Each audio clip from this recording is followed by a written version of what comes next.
Ahí. Vale, pues lo primero es buenas tardes, agradecer el espacio.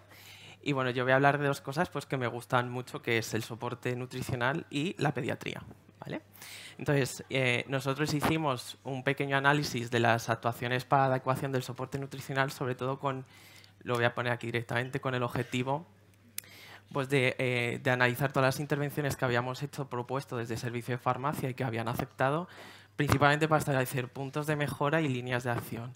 Y aprovechamos el contexto de que se contactó con nosotros para la actualización del manual de nutrición artificial del centro, donde bueno, pues hay ciertos recursos que utilizan los médicos a la hora de prescribir y también nutriciones protocolizadas que luego os comentaré. Entonces hicimos un pequeñito análisis descriptivo durante 4 meses, donde registramos todos los pacientes con nutrición parenteral pediátrica desde los neonatos hasta el final de la adolescencia de los 16 años y recogimos las variables edad, sexo, diagnóstico principal, tipo de intervención y la unidad de hospitalización. El tipo de intervención farmacéutica, un poquito para orientar luego la agrupación y el análisis, lo dividimos en dos tipos. El tipo 1, que era el ajuste de aportes según macro y micronutrientes, según la situación clínica del paciente y las recomendaciones que tenemos de la guía de práctica clínica de la ESPE, la última, la del 2018, y la tipo 2, que era el ajuste de aporte de electrolitos, condicionado sobre todo por las soluciones que tenemos que emplear a la hora de jugar con aumentar unos u otros electrolitos. ¿Vale? Entonces, en estos 4 meses tuvimos a 224 pacientes con nutrición parenteral pediátrica y 1.488 elaboraciones. De estas 1.488 elaboraciones, 106 tuvieron intervención y 52 pacientes. De estas 106 intervenciones que tuvimos del tipo 1, es decir, de ajuste de macronutrientes, fueron el 40%, destacando sobre todo los lípidos, por cositas que os comentaré después, y luego las tipo 2 en cuanto entonces fuera al 64%, siendo mayoritarios los ajustes de sodio. Lo que pongo ahí de la edad media, sobre todo para poner la foto de la gran variabilidad que hay en esta población, porque van desde neonatos que empiezan el soporte nutricional a las 5 horas de nacer y en este periodo de tiempo hasta un paciente de 13 años. Entonces, el porcentaje de nutriciones parenterales con intervención por unidad de hospitalización teníamos 3 que se llamaban la corona, que era la UCI neonatal y neonatos, UCI pediátrica y oncología pediátrica. Pero luego cuando pasamos al porcentaje de pacientes que tenían intervención, por ejemplo, oncología pediátrica pasaba del 25 al 34 y cirugía pediátrica, que por número de preparaciones tenía menos intervenciones, pasaba al 23. Entonces, por pacientes vimos que oncología pediátrica y cirugía pediátrica englobaban más del 50% de las intervenciones. Y de ese tipo de intervenciones del tipo 1, que era ajuste de macros, cerca del 90%, el 86%, eran en oncología pediátrica y el 100% en cirugía pediátrica.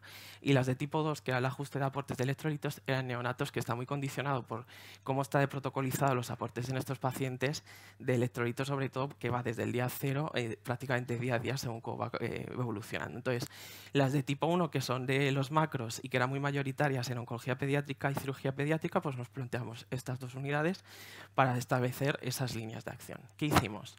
Con oncología pediátrica, aprovechando que posteriormente yo iba a rotar justamente en la planta con ellos, con el equipo, un mes en oncología infantil y un mes en trasplante de progenitores infantil, pues hice una sesión formativa a todos los adjuntos y los residentes, porque tienen bastante rotación también de residentes que se encargan de prescribir la nutrición. Entonces hice una revisión de las guías y luego una revisión bibliográfica para ver qué información podía aportar sobre ajustes concretos de esta población de pacientes en oncología, encontrándome poca información, muy variable y poca evidencia. Entonces, al final, muchas cosas también son adaptaciones de pacientes adultos. Entonces, les dimos esta sesión y también en el propio servicio, porque al final nosotros, de lunes a viernes, hay una facultativa especialista que se encarga de la nutrición, pero los fines de semana es el de guardia. Entonces, también para que desde nuestra parte estar actualizados. Y además les dimos dotación de herramientas.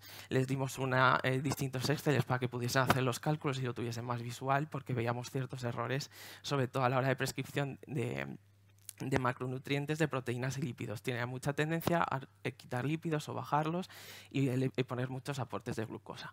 Entonces les dimos herramientas con la ecuación de Schofield para estimar los aportes calóricos, la Holiday para los aportes de volumen, y les hicimos este Excel que es bastante visual para que pudiesen la prescripción por kilo, porque se hace por kilo en este caso en pediatría en todos los pacientes, para que pudiesen ver las recomendaciones de las calorías no proteicas con gramo de nitrógeno y la proporción de glucosa y lípido. Y cuando se fuese, se pusiese en rojo, porque era dos de las cosas en las que más actuaciones tenemos en este tipo. Tenían, porque ahora han mejorado, mucha costumbre a utilizar mucho la glucosa, a que se desproporcionase la nutrición hacia la glucosa y luego tener pocas calorías con respecto al nitrógeno. Entonces, que al final eso lleva a un mal aprovechamiento de los aportes proteicos que tenemos en la nutrición. Y bueno, también luego en la sesión, en la formación, y al estar arriba con ellos en la toma de decisiones, pues les orientábamos mucho en ciertos tipos de aportes concretos que se necesitan en ciertas situaciones, pues ciertos tipos de tumores que son más frecuentes a la caquexia, en el trasplante cuando había un AIDS o incluso algún caso que hemos tenido de enfermedad venoclusiva. Y en cuanto a cirugía pediátrica, pues al final los cirujanos tenían mucha costumbre de prescribir la nutrición por las que estaban protocolizadas en el manual. ¿Qué pasaba con estas nutriciones? Hicimos un análisis con todas porque tenemos por rangos de pesos, ¿vale? De 10 a 20, de 20 a 30, de 30 a 40 y 40 a más, y los rangos de peso que hay más eso, y una progresión, una P1, P2, P3, P4, por ahí un aumento progresivo de los aportes.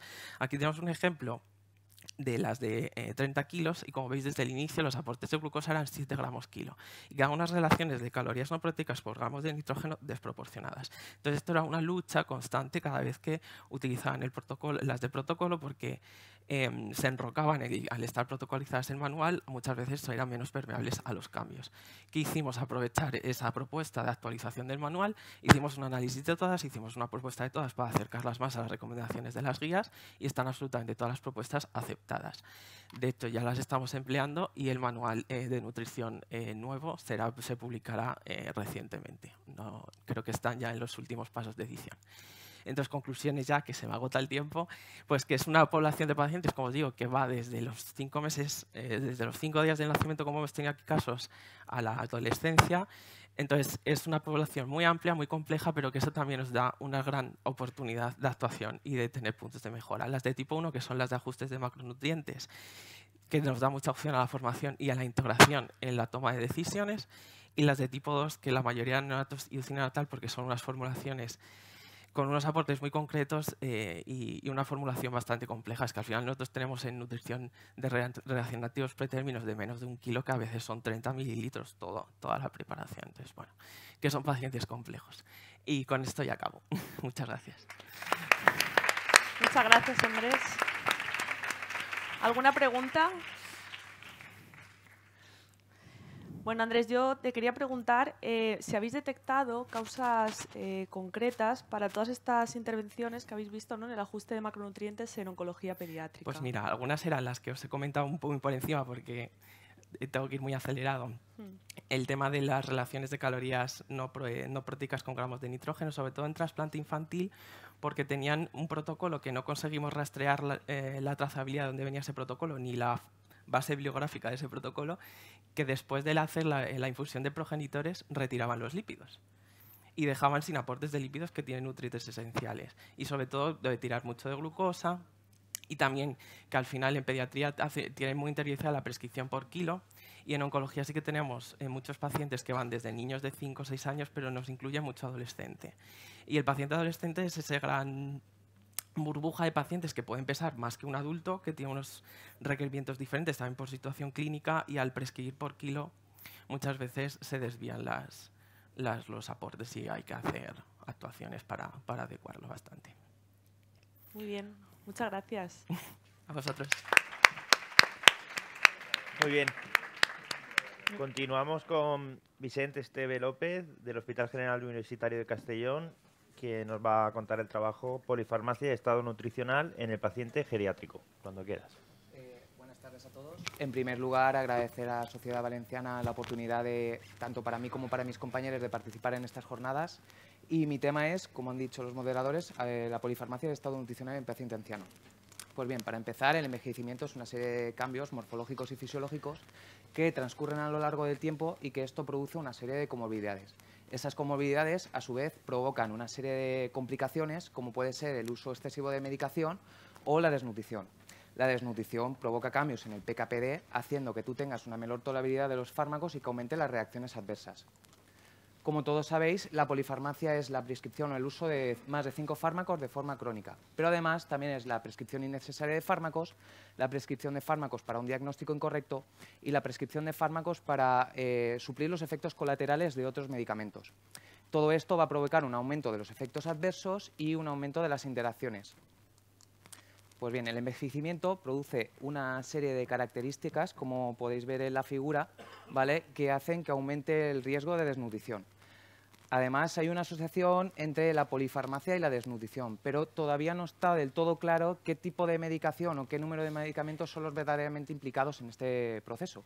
Por tanto, es muy importante realizar una valoración geriátrica integral para abordar los determinantes modificables de esta desnutrición. ¿Y qué es una valoración geriátrica integral? Pues es un procedimiento diagnóstico interdisciplinar que pretende cuantificar los problemas médicos, los problemas funcionales y sociales de los pacientes. Y todo esto para mejorar en su precisión diagnóstica, mejorar en su tratamiento, mejorar la calidad de vida y en el estado funcional. ¿Y qué hace un farmacéutico en la valoración geriátrica integral? Pues optimiza y revisa el tratamiento, prescribiendo o modificando si hace falta. También revisa las interacciones, adapta la medicación, la forma farmacéutica a aquellos pacientes que sea necesario. Además, también revisa los fármacos que pueden alterar el estado nutricional y si el paciente está desnutrido podría hacer un consejo, podría aconsejar la suplementación o la nutrición integral. Pues bien, durante mi mes de rotación en el Centro Sociosanitario de Burriana realizamos un pequeño estudio analítico longitudinal y retrospectivo donde queríamos ver si existía una relación entre la polifarmacia y el estado nutricional en el paciente anciano. Además, como objetivo secundario, vimos el porcentaje de fármacos prescritos en nuestros pacientes que podían estar alterando este estado nutricional. La variable objetivo sería analizar en la población anciana la polifarmacia, los marcadores nutricionales, IMC y porcentaje de pérdida de peso y la variación de estos en los pacientes respecto a hace 1, 2 y 6 años. Además, cogimos otras variables demográficas como el índice de Bartel, el índice MED o TINETI. Para evaluar el efecto de los fármacos a nivel nutricional utilizamos la base de datos de Medinut desarrollada por la SEMPE. Pues bien, los resultados obtenidos en una N de 47, las características actuales de la población sería de 81 años, con una toma media de 8,4 fármacos, ¿vale? Un 74% mujeres. Dividimos la población en 3 grupos, el grupo de la no polifarmacia, de 0 a 5 fármacos, el grupo de la polifarmacia, de 6 a 9, y el grupo de la excesiva polifarmacia, más de 10. Pues en cuanto a los resultados de las escalas cognitivas y funcionales, podemos ver que el grupo de la no polifarmacia es el grupo que peores resultados muestra. Y esto es debido a que tienen un mayor deterioro cognitivo, por tanto se le prescribe o se le modifica o adapta la medicación a sus necesidades. Por otro lado, el grupo de la excesiva polifarmacia es el que mejores resultados nos da. Esto significa que tiene una mayor calidad de vida y tiene más prescripción médica para evitar complicaciones de enfermedades. Respecto a su IMC, aunque ninguno de estos grupos esté desnutrido, podemos ver una tendencia en todos los grupos de población de ir perdiendo IMC a medida que pasaban los años. Y este grupo no está desnutrido porque se le está haciendo una valoración nutricional y además están en tratamiento nutricional activo. Decir que aunque el grupo de la no polifarmacia es el grupo que más puntos en IMC ha perdido, el único grupo que muestra resultados significativos sería el grupo de la excesiva polifarmacia.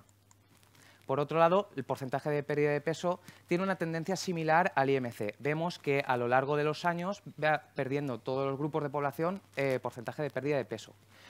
Decir que el único grupo que muestra resultados significativos es el grupo de la excesiva polifarmacia y aquí el grupo que más porcentaje de pérdida de peso sufre es el grupo de la excesiva polifarmacia. Por lo que respecta a los fármacos, la media de prescripción de fármacos en los diferentes grupos sería de 3,8 en el grupo de la no polifarmacia, 7,6 en el grupo de la polifarmacia y 12 en el grupo de la excesiva polifarmacia. Respecto a los fármacos que pueden estar alterando el estado nutricional, vemos que a medida que va saltando el grupo, a medida que están prescribiendo más, es más probable que que te prescriban un medicamento que pueda estar alterando el estado nutricional. Y no solo eso, sino que a medida que vas avanzando el grupo, es más probable que te prescriban varios fármacos que tengan un mismo efecto, que te alteren de la misma forma el estado nutricional. Vale, esta diapositiva sería una tabla con los diferentes fármacos que pueden estar alterando el estado nutricional y que tienen una alta prevalencia de prescripción en los pacientes que he visto. ¿Y cuáles son las limitaciones de mi estudio? Pues, en primer lugar, un sesgo de supervivencia. Desde hace 6 años hasta ahora solo hemos podido reclutar 47 pacientes. Cambios en la polifarmacia, que los pacientes vayan bailando de un grupo a otro. Comorbilidades. Las enfermedades también pueden provocar alteraciones del estado nutricional. Interacción entre variables. La polifarmacia y la desnutrición se pueden ver influenciadas por otro tipo de variables. Y causalidad. Al ser un estudio observacional, es muy difícil establecer una relación causal entre la polifarmacia y la desnutrición. Por tanto, las conclusiones de mi estudio es que la relación entre el estado nutricional y la polifarmacia es compleja, que es muy importante hacer un buen manejo de la polifarmacia en estos pacientes, que es necesario las reevaluaciones periódicas de los tratamientos y también que es necesario la evaluación periódica del estado nutricional junto a otros profesionales sanitarios. Muchísimas gracias. Muy bien, Vicent. Gracias. ¿Alguna pregunta para Vicent? Bueno, yo tengo una. Has comentado que habéis medido el índice de masa corporal y la pérdida de peso, pero ¿esos son los mejores indicadores en este tipo de pacientes? A ver, estas variables son las más conocidas, pero no son las mejores para este tipo de pacientes porque en este tipo de pacientes ocurre una redistribución de tejidos, es decir, que aumenta el porcentaje de masa grasa y disminuye el porcentaje de masa muscular. Por tanto, se puede producir sarcopenia. Y la sarcopenia es un factor de mal pronóstico para la desnutrición. Además, se está investigando la pérdida de masa muscular como variable diagnóstico para diagnosticar esta desnutrición, implementándola en test de cribado nutricional, como podrían ser los criterios GLIM, en técnicas de diagnóstico, como podría ser la ecografía nutricional, o desarrollando tecnología, como podría ser la bioimpedancia, que puedes calcular el índice de masa corporal, el índice de masa grasa y el agua corporal total. Y ya estaría. Muy bien. Vale, pues muchas gracias. Si no hay ninguna pregunta. ¿Qué tal? Muchas gracias. A continuación. ¿Está abierto? ¿Habla? Hola. ¿No se te oye? No. Ay, chico. Problemas del directo. Dale el micro del culo. Ah, es que no va ahora, ¿no? Creo que- ¿Hola? No. Hola. Muy bien, nuestra siguiente ponente es Anaís González, es residente del Hospital Universitario de San Juan y nos va a presentar su trabajo titulado Adherencia a los glucocorticoides inhalados y su impacto en resultados en salud en pacientes con asma grave y tratamiento con benralizumab. Bueno, pues buenas tardes, muchísimas gracias a la organización. Y bueno, así a modo de introducción, para empezar, deciros, como ya sabéis, que el asma es una enfermedad inflamatoria crónica de las vías respiratorias, cursa con estos síntomas que veis aquí, pues sibilancias, dificultad para respirar, tos, opresión torácica, y bueno, es uno de los trastornos crónicos más frecuentes a nivel mundial. En cuanto al algoritmo diagnóstico, pues decir que la principal técnica de elección es la espirometría, ¿vale? Luego también tendríamos la clasificación de la gravedad, que sería según las necesidades mínimas de tratamiento para su control. Y entonces tendríamos los famosos escalones terapéuticos, que tendríamos el asma intermitente y persistente leve, intermedia y ya grave. En nuestro estudio nos hemos centrado en el asma grave, ¿vale? Que es una enfermedad compleja y heterogénea y requiere de múltiples fármacos y en elevadas dosis para su control. Según la GEMA serían los escalones 5 y 6 y la GINA sería el escalón 5. Aquí tenemos los escalones terapéuticos que propone la GEMA, que es la Guía Española del Manejo del Asma. Y bueno, como veis, 5 y 6 serían los escalones del asma grave. Decir que para el tratamiento de mantenimiento habría que administrar los fármacos de manera continuada y durante periodos prolongados. Los glucocorticoides inhalados serían la piedra angular del tratamiento para estos pacientes, ¿vale? Luego ya también, según el asma vaya avanzando, podrían requerir de otros fármacos, como veis aquí, que serían los antagonistas de receptores de leucotrienos, los agonistas beta-2 adrenérgicos de acción prolongada, antagonistas también de muscarínicos, como es el tiotropio, y por último pues tendríamos los fármacos biológicos. Bueno, según la GINA, como veis, pues sería el escalón 5. En cuanto a la adherencia, pues nada, la ausencia de una adecuada adherencia terapéutica conlleva a un problema de salud pública. Se ha visto que solo el 50% de los pacientes con enfermedades crónicas tienen un cumplimiento terapéutico adecuado, y entonces esto además se ve incrementado en las enfermedades crónicas respiratorias que requieren de tratamiento inhalatorio. Esto repercutirá, por tanto, en su estado de salud, en la calidad de vida y también en el gasto sanitario. El benralizumab es el fármaco biológico que nosotros hemos utilizado para el estudio. Es un anticuerpo monoclonal antisubunidad alfa del receptor de interleuquina 5. Es un antieosinofílico. Aquí tenéis la indicación de ficha técnica y, bueno, sobre todo lo hemos utilizado porque es el fármaco biológico que tenemos en nuestra guía farmacoterapéutica del hospital. De pleno ya en nuestro estudio de adherencia, decir que el objetivo principal es describir la adherencia, la asociación que hay entre la adherencia de los glucocorticoides inhalados con el control del asma y los resultados clínicos. Es un estudio observacional retrospectivo en el que se incluyeron 102 pacientes con asma grave tratados con benralizumab entre 2019 y 2023 y se excluyeron 6 pacientes que no cumplieron el año de tratamiento con el biológico. El dato de adherencia lo extrajimos del porcentaje de registro de dispensación del programa corporativo Abucasis un año después del inicio del tratamiento biológico. Y para la clasificación de la adherencia usamos el umbral de la OMS, que es este de aquí: buena adherencia mayor o igual a 80%, intermedia 51-79% y mala menor a un 50%.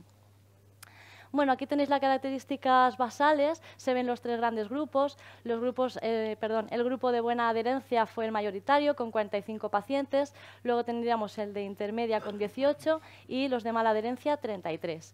Los 3 grupos fueron homogéneos, excepto con la variable de la edad, ¿vale? Ya que se vio que los intermedios y malos cumplidores eran significativamente más jóvenes. Aquí tenéis la tabla de resultados en la que se ve pues, las variables que utilizamos para medir y evaluar la respuesta y los resultados clínicos, que fueron los parámetros de espirometría, los parámetros analíticos como eosinofilia y reducción de la IgE. También teníamos los número de ingresos y visitas a urgencias y las tomas de corticoides orales. En cuanto a las escalas, tuvimos en cuenta las escalas del control del asma ACT y ACQ, la escala de calidad de vida Mini-AQLQ y también las escalas de respuesta FEOS y Exacto. Puntualizar que la escala Exacto es una escala multidimensional que categoriza la respuesta al tratamiento de los pacientes independientemente de su estado basal, ¿vale? Esto es un factor diferenciador, ¿vale? Porque las demás variables pues, sí que tienen en cuenta el estado basal del paciente. Además, la escala Exacto tiene en cuenta exacerbaciones, los glucocorticoides inhalados y el patrón obstructivo y la función pulmonar, además de también pues, valorar la respuesta al tratamiento del fármaco biológico. En cuanto a los resultados, pues en el grupo de buena adherencia tuvimos mejores resultados y estadísticamente significativos en la reducción de ingresos y visitas a urgencias, y además se vio una tendencia de que había mejores resultados cuanto mayor era la adherencia a glucocorticoides inhalados en ciertas variables como la reducción del número de ingresos y las tandas de corticoides orales. Por el contrario, también pues, mencionar que en el grupo de mala adherencia tuvimos una hiperrespuesta a medidas con la escala Exacto, ¿vale? Que tenía también diferencias estadísticamente significativas y, de hecho, se veía también una tendencia a la mejora pulmonar y a la reducción de los eosinófilos. Como conclusiones, pues decir que, como acabo de comentar, los pacientes de mala adherencia fueron superrespondedores con la escala Exacto, y entonces esto podría deberse principalmente al uso del fármaco biológico benralizumab. También se vio una tendencia de mejoría en las escalas ACT y ACQ en los cumplidores intermedios y malos cumplidores, y esto podría sentar las bases a, en un futuro, pues poder quizá reducir las dosis de glucocorticoides inhalados en aquellos pacientes que ya tengan una estabilidad clínica con el benralizumab. Y nada, por último decir que es necesario disponer de herramientas para medir la adherencia terapéutica. Muchas gracias.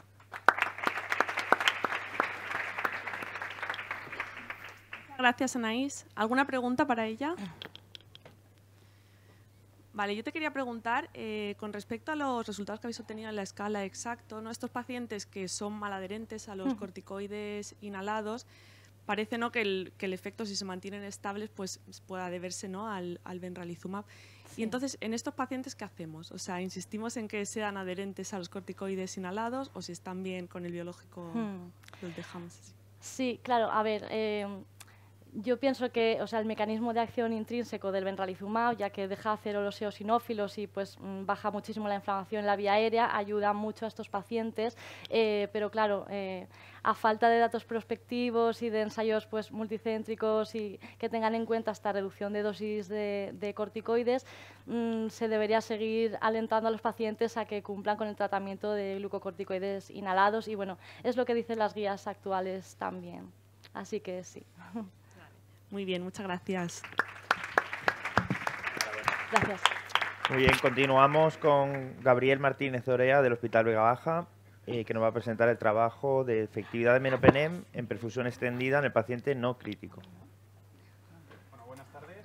Me gustaría sumarme a los agradecimientos de mis compañeros. Muchas gracias a la sociedad y a la organización por darme la oportunidad de presentar, ahora sí, se me escucha, la oportunidad de presentar los resultados de un estudio que desarrollé en mi hospital, que, como ya han introducido, va a tratar sobre meropenem en perfusión extendida en el paciente no crítico. Vamos a ver. Vale. Ya conocéis todos meropenem, antibiótico beta-lactámico de amplio espectro que utilizamos a diario y cuyo principal parámetro de eficacia es el porcentaje del tiempo en el que la concentración del antibiótico se mantiene por encima de la CMI del patógeno. ¿Cómo podemos optimizar este tiempo? Pues una estrategia que se ha estado investigando en diferentes estudios farmacocinéticos consiste en extender el tiempo de infusión. Parece que así se alcanza mejor el objetivo PKPD. Estos resultados han hecho que esta estrategia se extienda tanto en paciente crítico como en no crítico, cosa que ocurrió en mi hospital. Pero, ¿qué ocurre con los resultados clínicos? Pues aquí es donde empezamos a ver ciertas discrepancias. Y es que, aunque muchos resultados muestran como el uso de meropenem en perfusión extendida está asociado a mejores resultados, con una reducción de la mortalidad y mejor curación clínica, sobre todo en paciente más grave, paciente crítico, existen otros estudios que muestran que no hay diferencias ni en términos de mortalidad, de estancia hospitalaria, duración del tratamiento o curación clínica. ¿De acuerdo? Y además que la mayor parte de estos estudios solo se han realizado en pacientes críticos. Hay muy poca evidencia en el paciente no crítico. A modo anecdótico, ahora que está tan de moda la IA, si le preguntamos a la herramienta Consensus sobre la eficacia de meropenem en perfusión extendida frente a intermitente, vemos como en casi el 40% de los estudios que encuentra pues tampoco lo tiene tan claro.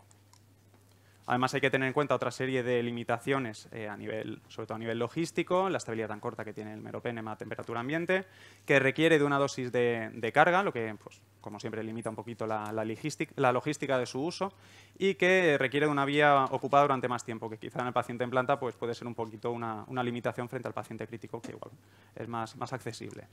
Ante esta situación se nos plantea una pregunta, si ante pues, los resultados farmacocinéticos deberíamos utilizar en nuestro hospital la perfusión extendida de meropenem en la medida de lo posible en todos los pacientes no críticos. Estructurada en formato pico, como población tendríamos pacientes hospitalizados no críticos con infección grave, como intervención la administración de meropenem en perfusión extendida, como comparación, grupo comparador, la perfusión intermitente y como resultado principal la mortalidad. Con esto diseñamos un estudio unicéntrico, observacional, retrospectivo y de cortes históricas. Incluimos todos los pacientes mayores de 18 años con diagnóstico de sepsis no críticos y que hubieran recibido meropenem entre 2020 y 2022. ¿Vale? Con esto lo separamos en dos grupos, en función de si lo habían recibido en intermitente o en extendida, y excluimos a aquellos que tuvieran alergia a beta-lactámicos, embarazada, con ingreso en UCI en las primeras 24 horas de iniciar el tratamiento, con una duración del tratamiento menor a 48 horas y que hubieran usado ambas pautas de infusión. La variable principal, la mortalidad a los 30 días de iniciar el tratamiento. También recogimos otras variables secundarias como curación clínica a los 14 días, frecuencia de efectos adversos, número de días de hospitalización, duración del tratamiento y número de pacientes que hubieran ingresado en UCI a los 30 días. También recogimos otras variables demográficas, clínicas y analíticas que pudieran actuar como confusoras, como morbilidades, si el paciente estaba inmunodeprimido, antibióticos adicionales, el tipo de patógeno, la sensibilidad y algunas variables analíticas como neutropenia, procalcitonina, PCR o lactato. Tras la aprobación del Comité Ético de Investigación, empezamos a recoger pacientes. Las variables clínicas y analíticas las extrajimos de Orion Clinic y de GESLab, Todo esto lo volcamos en un cuaderno de recogida de datos en Excel y lo analizamos mediante SPSS.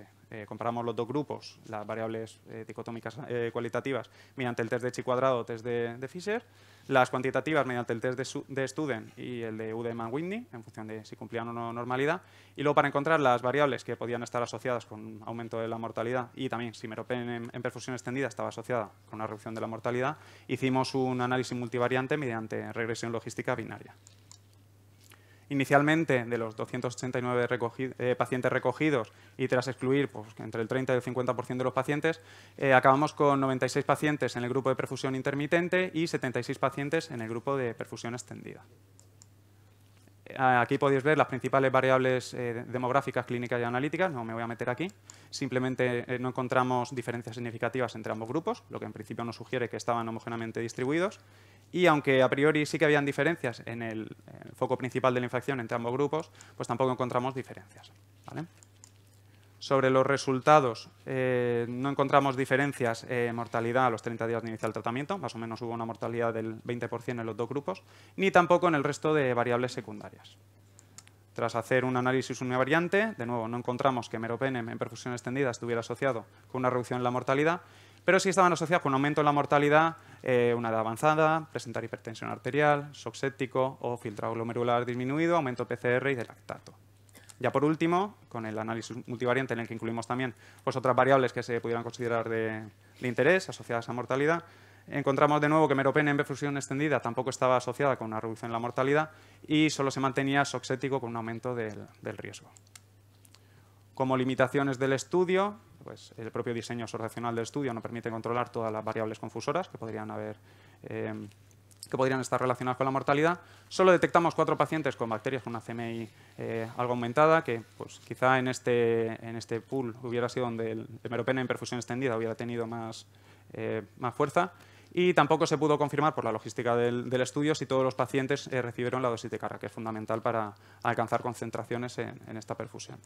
Ya para concluir, el uso de meropenem en perfusión extendida en este estudio no ha reducido la mortalidad respecto al intermitente en el paciente no crítico, tampoco en términos de curación clínica, menor duración del tratamiento, días de hospitalización o ingreso en UCI. Sí que ha sido igual de seguro que la perfusión intermitente. Y ya por último, este estudio creemos que abre la puerta a realizar otros estudios controlados y aleatorizados que puedan encontrar pues, qué perfil de paciente, más allá de una CMI más aumentada, se podría beneficiar del uso de esta estrategia. Muchas gracias.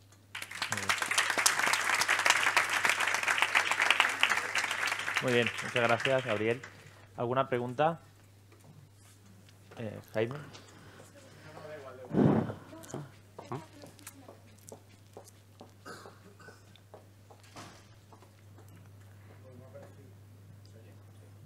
Te escucho. No, me ha parecido un estudio muy interesante y quería animaros a dar un paso más y coordinar un estudio multicéntrico para todos los hospitales de la Comunidad Valenciana y que posiblemente esa potencia, esa de no hemos podido encontrar, no hemos podido ver, no hemos podido tal, bueno, seguro que os puede salir un estudio fabuloso.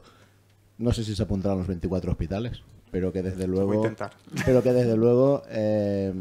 que se apunten la mitad, o la mitad más los que sean, os puede salir un estudio chulísimo y que puede quedar muy bien. Eso, enhorabuena. Muchas gracias. Yo tengo una pregunta también. Con estas conclusiones que has presentado, ¿qué criterios utilizan en tu hospital concretamente para pautar perfusión extendida o perfusión intermitente? Pues realmente muy fácil. Hasta 2021 se utilizaba perfusión intermitente y a través de varias reuniones de PROA, comisión de farmacia, se decidió protocolizar que todo paciente que fuera posible se usara la extendida, ¿de acuerdo? Tanto crítico como no crítico, pero es también un poco la necesidad de evaluar qué tipo de impacto podía tener en el hospital este tipo de intervención con este estudio. Muy bien, pues muchas gracias.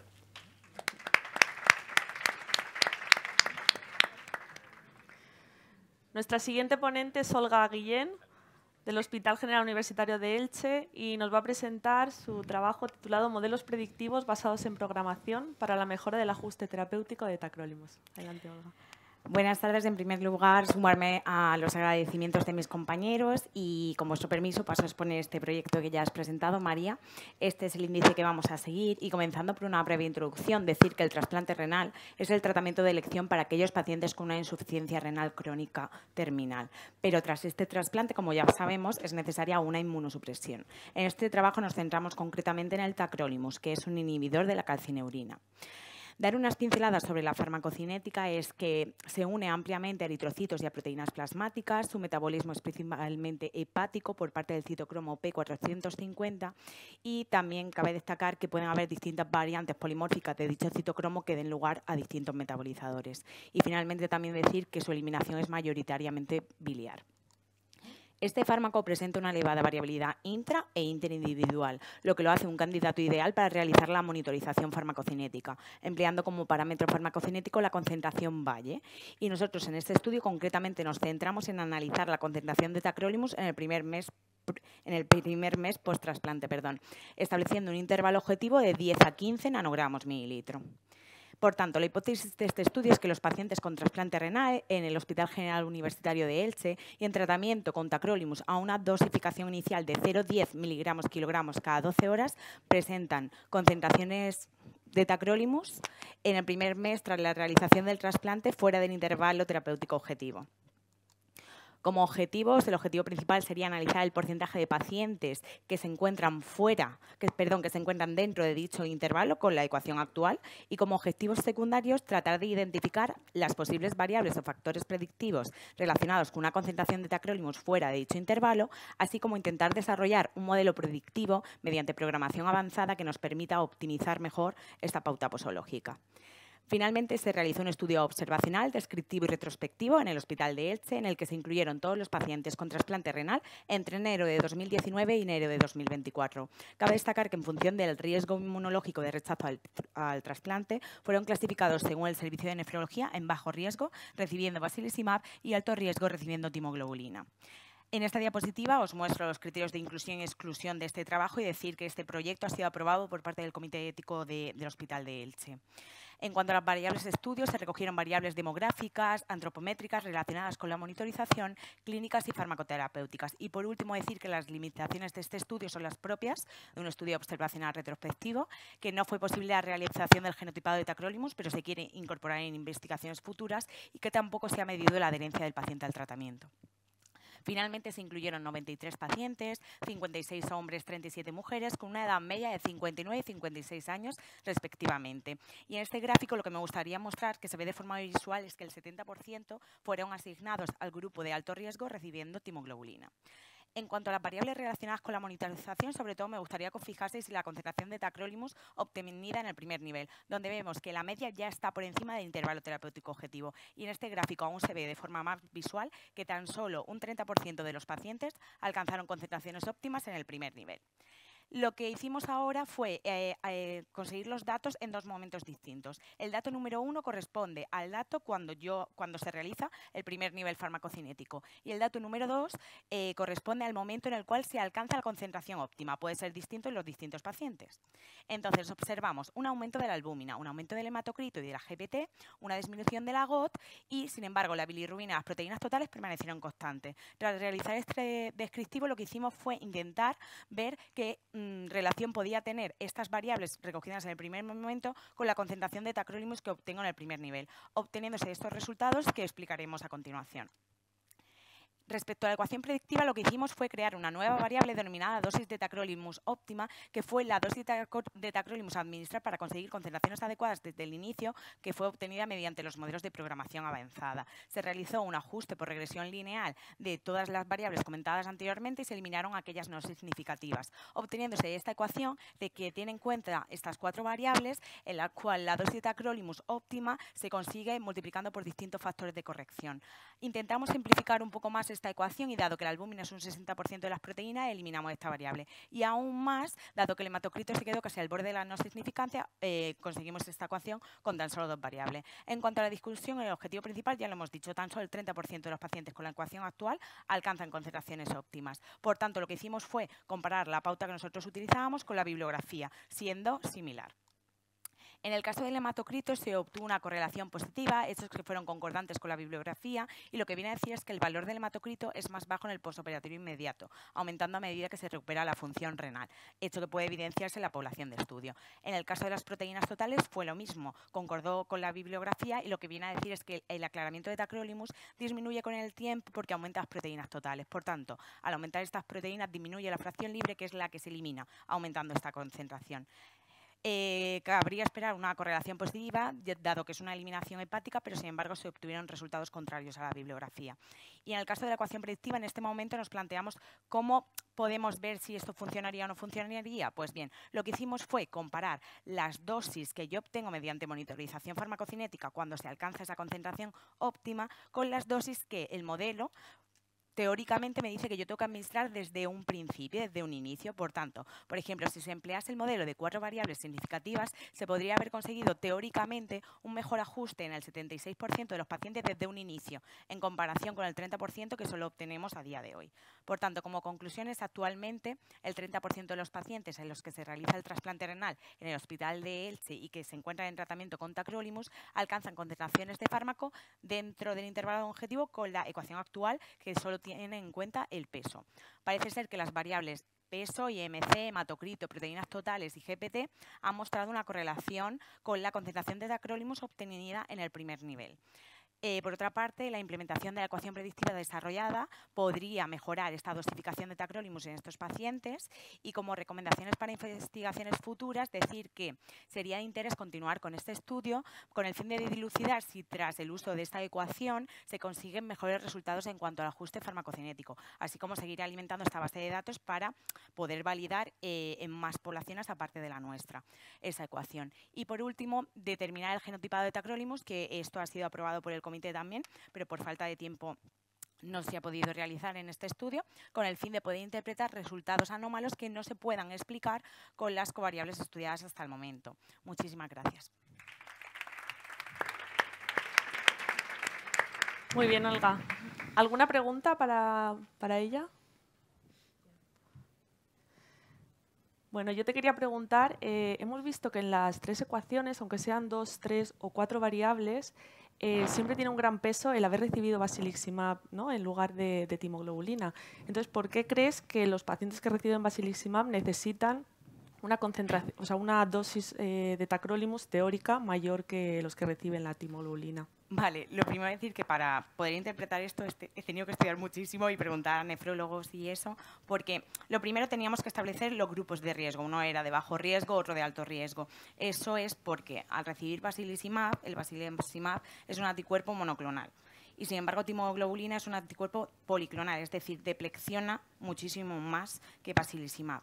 Entonces, creemos que aquellos pacientes a los cuales se le administra basiliximab, como es un anticuerpo monoclonal que yo consigo una menor inmunosupresión, pues necesito una mayor dosis de tacrolimus con el fin de obtener esa inmunosupresión que se equipare a los de timoglobulina. Creemos que es por eso, esto lo he comentado con el servicio de nefrología, y es verdad que los pacientes, y también es que, claro, esto es un pequeño trocito de todo el trabajo, pero se puede ver que aquellos pacientes que tienen basiliximab requieren mayores dosis de tacrolimus que los de timoglobulina. Se ve esa tendencia.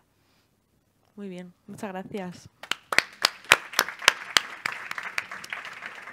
Bueno, pues para terminar con esta jornada, presentamos a Adrián Viúdez Martínez del Hospital General Universitario de Alicante, y él va a hablar del trabajo de conciliación farmacoterapéutica en enfermedad de Parkinson, mejorando la eficacia, garantizando la seguridad. Cuando quieras.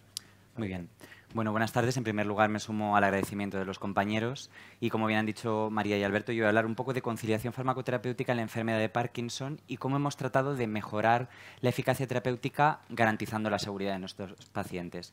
Como bien sabéis, la enfermedad de Parkinson es una patología neurodegenerativa que tiene una etiología multifactorial, y entre todos los hallazgos que podemos observar podemos ver acumulaciones de acúmulos de alfa-sinucleína debido al deterioro que hay en las vías de aclaramiento proteico. También hay una disfunción mitocondrial muy marcada y una activación permanente de la microglía que se traduce en una neuroinflamación crónica. Esto da lugar a ese síntoma característico que nos explican cuando damos las primeras clases de fisiopatología, que es la alteración de la vía nigroestriatal y cómo se produce una pérdida de la densidad de los cuerpos neuronales dopaminérgicos en la sustancia negra de los pacientes con Parkinson. ¿Y esto por qué nos interesa? Porque esto al final, a nivel clínico, lo que se traduce es una pérdida de funcionalidad para los pacientes. ¿Cómo pierden funcionalidad? Con esa tríada clásica de síntomas que son la bradicinesia, la rigidez, el temblor en reposo y, conforme va progresando la enfermedad, la aparición de los síntomas psiquiátricos conforme se desarrolla la demencia asociada a la enfermedad de Parkinson. Para que nos hagamos una idea de qué carga de enfermedad supone esto, ya hay estudios en los que se estima que actualmente se viven en torno a 1.210.000 años con discapacidad como consecuencia directa del Parkinson avanzado. A nivel terapéutico, disponemos de diferentes herramientas, las conocemos todos: el tratamiento farmacológico sintomático, la implantación de estimulación cerebral profunda, a pesar de que no todos los pacientes con Parkinson son subsidiarios de recibirla, y a pesar de que hay nuevas alternativas como la terapia génica y la neuroprotección que parecen tener resultados interesantes, siguen encontrándose en fases muy tempranas de investigación y desarrollo. Por lo que el tratamiento farmacológico va a seguir siendo el pilar fundamental de la terapéutica de estos pacientes. Este tratamiento tiene una peculiaridad y es que si no se administra a la dosis y a la frecuencia correctas, aparece un síntoma muy característico de esta enfermedad en los pacientes con Parkinson, que son los periodos on y off, cuando aparecen mioclonías, temblor, como consecuencia de que no tienen un ajuste terapéutico óptimo. A pesar de lo crítico que es administrar el tratamiento de forma correcta, los diferentes Delphis de neurología y en los estudios exploratorios de práctica clínica, los neurólogos dicen que hasta el 70% de los pacientes, una vez que ingresan en un hospital, van a tener un error de medicación, precisamente en la terapia antiparkinsoniana, y que hasta un tercio de los pacientes se les va a prescribir un fármaco contraindicado. Por este motivo decidimos diseñar e implementar un protocolo de actuación farmacéutica con el objetivo de tratar de identificar, describir y prevenir errores de medicación relacionados con la farmacoterapia de la enfermedad de Parkinson. Y como decíamos al principio, todo ello con un enfoque de conciliación farmacoterapéutica. El diseño experimental de este estudio fue unicéntrico, prospectivo a 1 año, intervencionista, fue aprobado por el Comité de Ética Local y siguió todas las recomendaciones de la lista STROBE. A nivel de criterios de inclusión, se reclutaron a los pacientes ingresados entre febrero de 2021 y enero de 2022 que tenían una prescripción activa de antiparkinsonianos, excluyéndose a todos aquellos pacientes que no teníamos la posibilidad de hacer una entrevista farmacéutica estructurada directamente al paciente o al cuidador que era responsable de la medicación del mismo. Aquí, aunque se ve muy pequeñito, ahora lo explicamos, este es el protocolo de actuación que se aprobó y que está implantado actualmente en el hospital. Vemos cómo se cribaron pacientes que ingresaban tanto vía de urgencias o mediante una admisión programada para tratar de cubrir todo el espectro de hospitalizaciones. Esto dio lugar a un reclutamiento de 132 pacientes que, debido a los reingresos frecuentes en esta población, se analizaron un total de 171 admisiones hospitalarias. Lo que hicimos fue tratar de coger datos biográficos de los pacientes, unidad en la que ingresaban, motivo de ingreso, fecha de la conciliación de la medicación, que afortunadamente fuimos capaces de que en todos los casos se produjeran en las primeras 24 horas, que era uno de los objetivos del estudio, y también fecha de alta. Una vez que teníamos la prescripción, la validábamos mirando indicación, número de fármacos antiparkinsonianos y a qué grupo terapéutico pertenecían, y procedíamos al proceso de conciliación. Como ya sabéis, se evalúa tanto fármaco o principio activo, dosis, posología, frecuencia, horario, omisión o prescripción de algún fármaco contraindicado, y lo que hicimos fue contrastar el historial farmacoterapéutico ambulatorio del paciente con los informes del último año llevados a cabo por el Servicio de Neurología que seguía al paciente y una entrevista directa al paciente o al cuidador. En caso de que no hubiera ningún tipo de discrepancia, lo que hicimos fue hacer una estimación de las dosis correctas que se iban a administrar durante la estancia hospitalaria sin necesidad de nuestra intervención, y en caso de que sí que hubiera un error de medicación, calcular teóricamente las dosis potencialmente administradas de forma errónea si nosotros no hiciéramos nada. Modificábamos el tratamiento, nos poníamos en contacto con el equipo médico y después se valoraba la actuación. Decir que este protocolo se mantuvo 24 horas al día, 7 días a la semana, 365 días al año, y que como resultado podemos ver de los 132 pacientes que reclutamos finalmente, que un poco más de la mitad eran de sexo masculino y presentaban una media de 1,7 fármacos antiparkinsonianos de media. Los más frecuentes, las asociaciones de levodopa, levodopa carbidopa y levodopa benseracida, seguidos de rasagilina.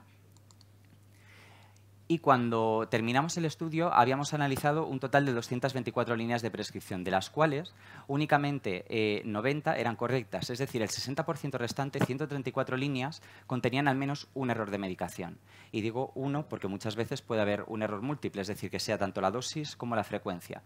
De hecho, podemos ver cómo el total de errores registrados fue de 179. Los más frecuentes fueron de horario, de frecuencia y de dosis. Y vemos cómo de las 4.515 dosis que se administraron durante todo el año de antiparkinsonianos, únicamente se habrían administrado el 40% de forma correcta si no se hubiera implantado el protocolo. Es decir, en torno a 2.716 dosis habrían sido administradas o potencialmente administradas con un error. A nivel de fármacos contraindicados, podemos ver que seguíamos la misma tendencia que lo que decían algunos artículos. Aproximadamente un tercio de los pacientes se le prescribía un tratamiento contraindicado y tras la recomendación del servicio de farmacia, el 96% de estos tratamientos era desprescrito o bien sustituido por una terapia más segura. Como limitaciones, comentar que el protocolo implica guardias con el farmacéutico 24 horas, que no se puede garantizar la identificación infalible de todos los pacientes y si bien es cierto que falta un grupo de control, no parecía muy ético que debido al diseño experimental que lleva como objetivo prevenir errores de medicación, incluir un control.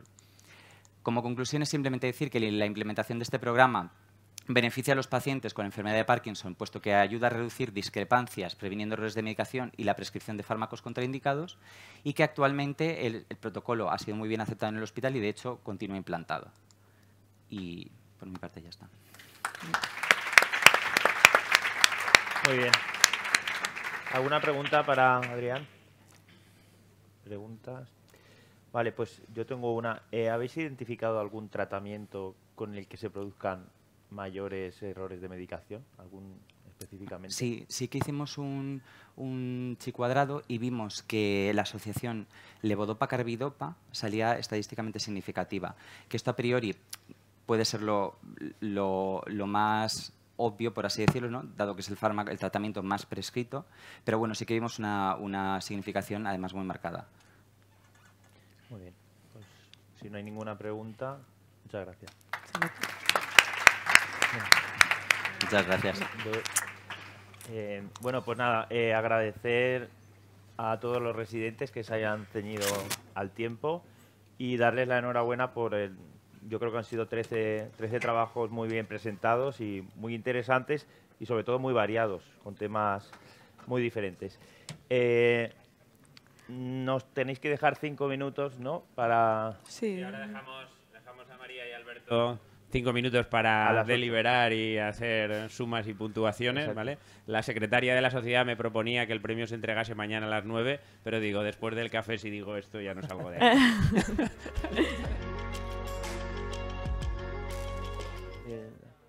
Bueno, pues ya tenemos el resultado del ganador y, bueno, llamamos a Raúl, presidente de la sociedad, para que... Eso ya. Exactamente, Elena Gras. Muy bien, para otorgar el premio. Regalo, vamos, sí. el premio. La verdad es que todos habéis tenido muy buenas puntuaciones, pero bueno, hay un ganador y es Alejandro Valcuende.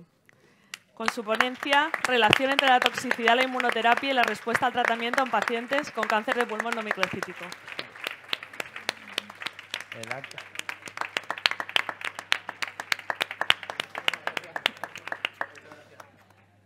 Muy bien. Enhorabuena, Alejandro. Muchas gracias, Raúl. Muchas gracias. Bueno, toma el diploma también, no te interesa tanto sí. como el otro.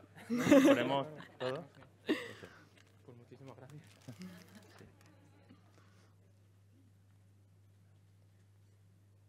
Y ahora foto de familia con todos los residentes que habéis actuado. Algunas palabras. Muchas gracias, de verdad.